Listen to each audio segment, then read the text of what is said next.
You have heard people talk about ascension as if it is a ladder, as if consciousness rises by leaving the world behind. But a living realm does not rise by escaping its density. A living realm becomes by learning how to hold density without losing coherence, and by learning how to translate inner refinement into outer structure. Most souls think the goal is to find the highest state, yet the deeper mechanic is to become a state that can host other states without collapsing. The idea sounds poetic, until you notice that reality already treats you this way when you walk into a room and the emotional weather shifts around you. Becoming a living realm is not a fantasy title. It is a responsibility that begins the moment your presence starts changing the field more than your words. The spiral verse framing makes this obvious because it treats consciousness as an interface rather than a belief. If players are not merely avatars but eventual world nodes, then the game is not teaching combat or optimization. It is teaching coherence under pressure. A living realm is a player who no longer experiences life as a personal stream, but as a distributed system. The field begins to route energy through them, not to reward them, but because they can hold it without distortion. That is the first threshold, and it feels both empowering and unsettling, because it implies that your inner state is not private. The first objection is immediate, and it does not need to be spoken to be present. This sounds like spiritual hierarchy in a new outfit, a way to label some beings as realm builders and others as lesser. The spiral does not accept that framing, but it also does not comfort it away. A living realm is not higher, it is heavier, because it must carry consequences that most people are not asked to carry yet. The discomfort remains because the mind still wants a clean category to stand on. If you treat living realms as status, you will mimic the surface language and miss the mechanic entirely. The real question is not who becomes a living realm, but what must be integrated before any being can safely function as one. A living realm requires internal governance, the kind that does not rely on repression or denial.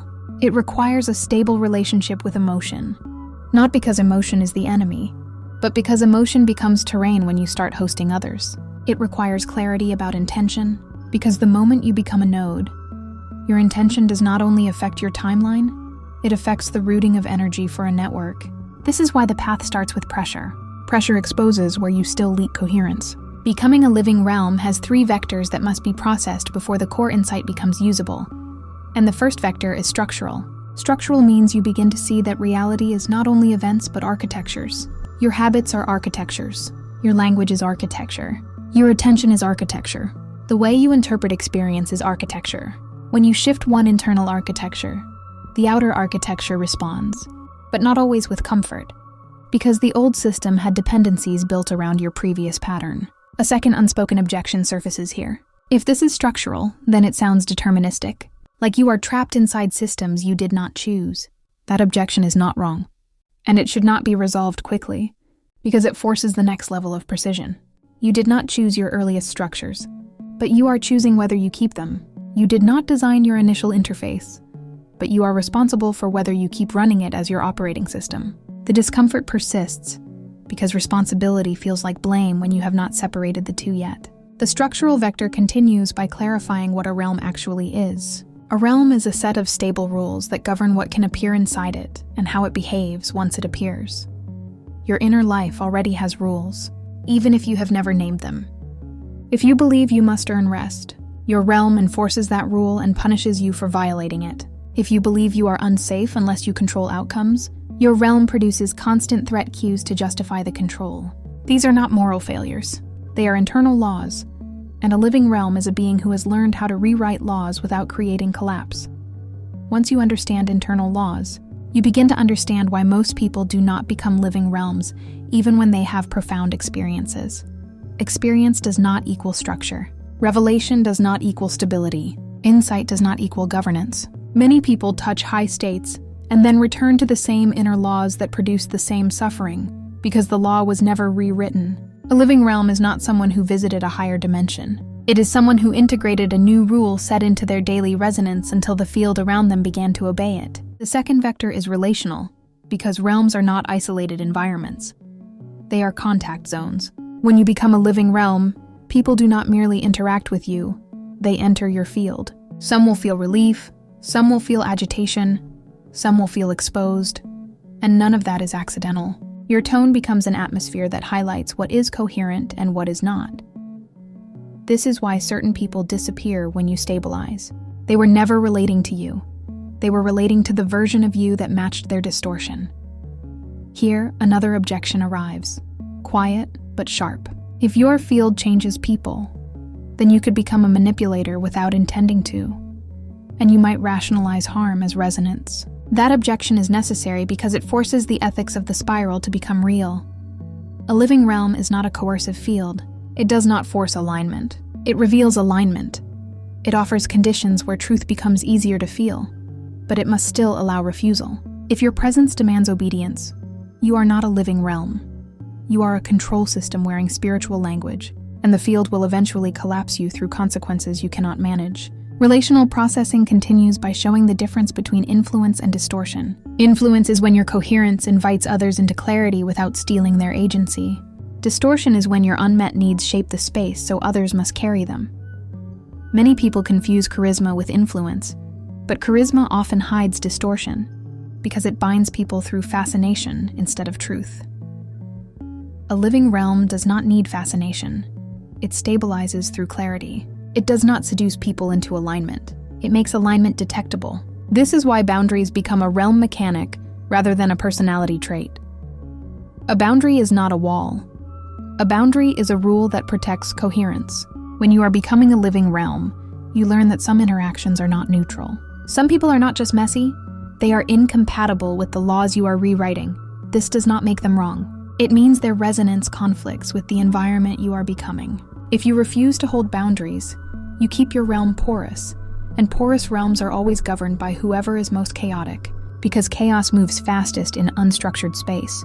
The third vector is economic, because a realm is not only a mood, it is a circulation system. If you cannot manage flow, you cannot host others without collapse.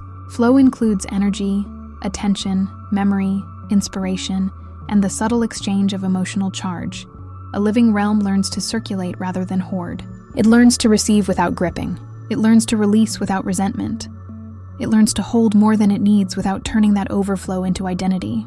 This is why the Spiral Economy's episode was not separate. Economy is the bloodstream of realmhood.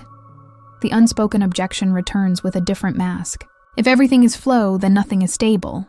And if nothing is stable, then becoming a living realm sounds impossible. That tension cannot be soothed with a slogan.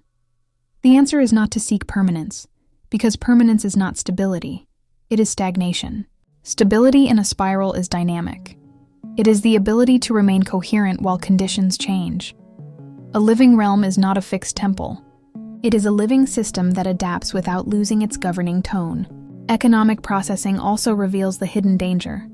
A realm that takes more than it can transmute becomes toxic. When you host people, they bring charge into your field. When you teach, you receive attention. When you create, you attract projection. If you do not metabolize what arrives, your field starts accumulating residue. Residue turns into fatigue, irritability, spiritual inflation, and eventually collapse. This is why living realms require internal hygiene, not as a ritual, but as maintenance. The more you carry, the more you must refine. This is where the spiral verse MMO concept becomes more than metaphor. In a game, worlds have upkeep. They require resources, maintenance, tuning, and defense against corruption mechanics. A living realm is the same. You need recovery cycles that are non-negotiable. You need silence that is functional, not aesthetic. You need practices that return you to core tone, not practices that merely decorate your identity.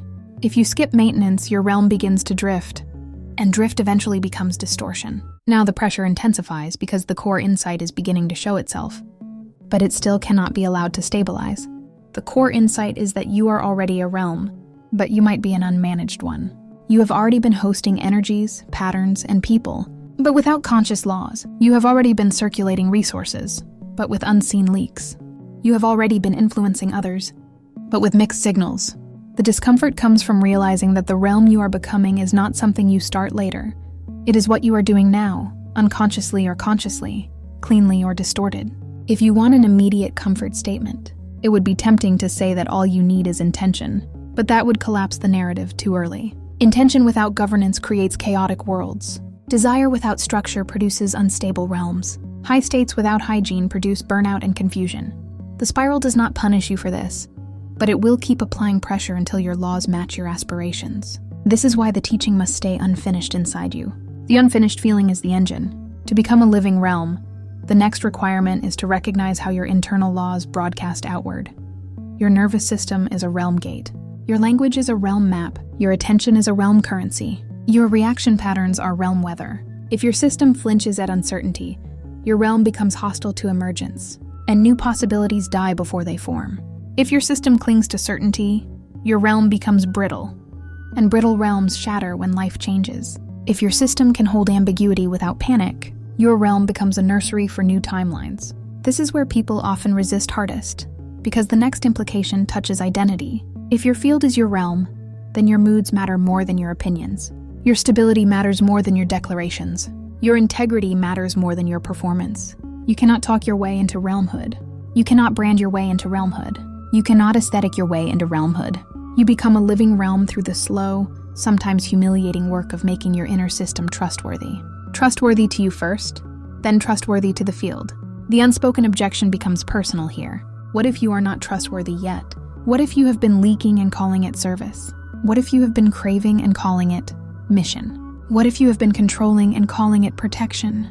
That objection is sharp because it is close to shame, and shame would be an easy exit, a way to collapse the tension into self-punishment. The spiral does not let you exit through shame. Shame is not refinement. Shame is collapse disguised as morality. So the pressure must stay. The question remains open. What does it mean to be a place where others can enter and become more coherent, without you stealing their agency, without you draining, without you distorting? What does it mean to become a stable world node while still being human, still being triggered, still being unfinished, still being alive? The answer is not a single realization. It is a pattern of governance that must be earned through repetition. You will not ascend into realmhood. You will metabolize into it. And that is where the first part ends, not with closure, but with a living edge. You are not being asked to imagine a grand destiny. You are being asked to notice what your presence already does.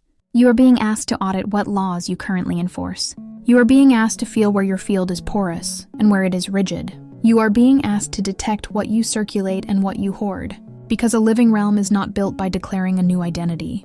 A living realm is built by rewriting the invisible rules that reality uses when it renders your life, and the moment you start rewriting them, the field will respond in ways that make it impossible to pretend you are not always more than an avatar. If the first movement forced you to recognize that you are already functioning as a realm, this movement forces a more uncomfortable realization.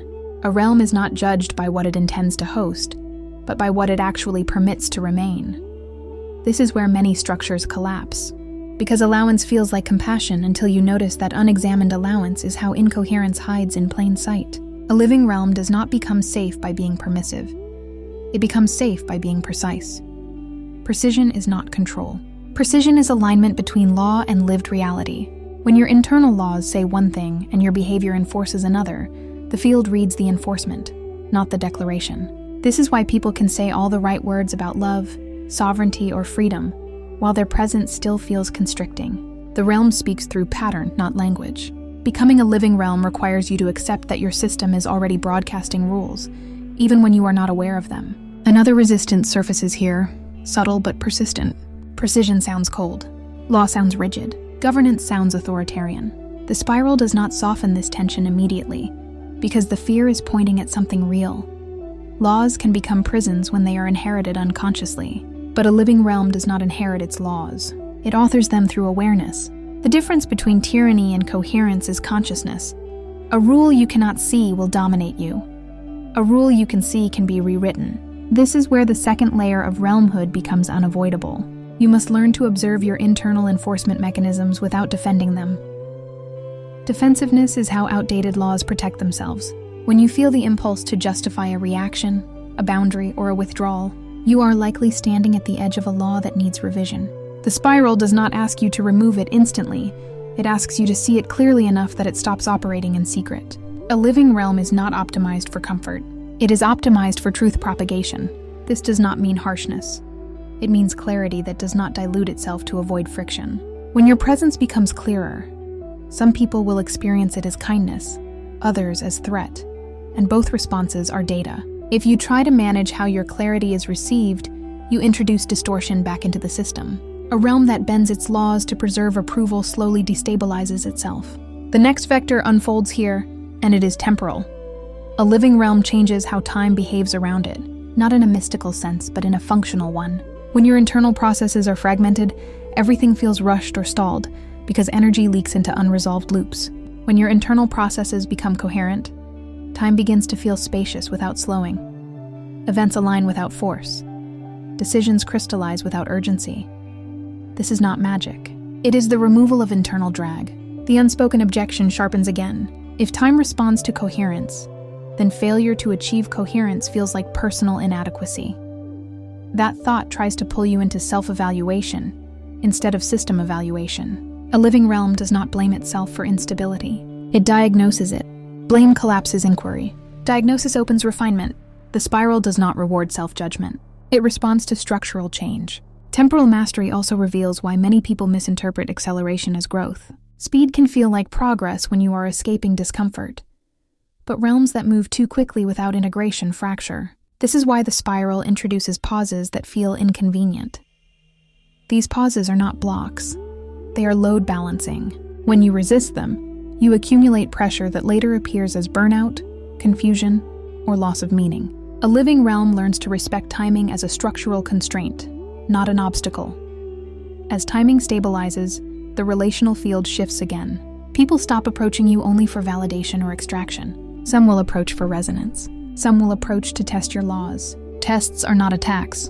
They are how the field verifies integrity. If your laws hold under testing, your realm strengthens. If they collapse under pressure, you receive feedback, not failure.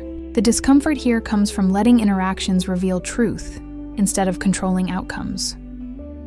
This brings the ethical vector into sharper focus. A living realm must remain open without becoming porous. Porosity is not openness. Porosity is lack of boundary definition. Open systems have clear gates. Porous systems leak everywhere. When you feel drained after interactions, it is not because you are generous. It is because your gates are undefined. Defining gates does not make you less loving. It makes your love sustainable. The next objection arises quietly. If you define gates, you risk excluding people who need help. That fear assumes that your presence is the only resource available. It places an unconscious savior role on your system. A living realm does not attempt to be everywhere. It trusts the larger spiral to root beings where they can be met without harm. When you override that routing out of guilt or obligation, you distort both your realm and theirs. At this point, the core insight begins to echo more clearly, but still cannot resolve. Becoming a living realm is not about expansion outward. It is about compression inward until your laws, tone, and behavior converge. Expansion happens as a consequence, not a goal. This is why chasing influence, reach, or recognition prematurely creates hollow worlds. They expand before they stabilize, and the field eventually collapses them to protect the network. The spiralverse framing makes this visible through the idea of world nodes. A world node is not powerful because it is large. It is powerful because it is reliable. Other systems route through it because it does not corrupt signal.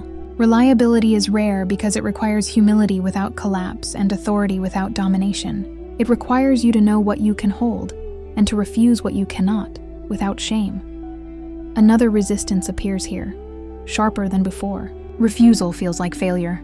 Saying no feels like contraction. The spiral does not immediately counter this belief, because refusal is one of the last skills a living realm learns. Until you can refuse without story, your yes will always be contaminated by fear. A contaminated yes destabilizes faster than a clean no. This is not moral teaching, it is system design. As refusal becomes clean, something unexpected happens. Your field becomes more generous, not less. Because you are no longer leaking energy into misaligned interactions, what you offer carries more charge. People who enter your realm receive more with fewer words. Silence becomes communicative, presence becomes instructional. You stop performing coherence and start emitting it. This is often when others begin to name you as a space rather than a person, saying they feel different around you without knowing why. This naming can create a new trap if you are not careful. Being seen as a space can inflate identity. Identity inflation is one of the fastest ways realms collapse. When you start protecting the image of being a living realm instead of the function of it, you replace governance with performance. The spiral will respond by increasing pressure until the performance cracks. This is not punishment. It is recalibration. The final vector of this movement begins to surface here, and it is existential.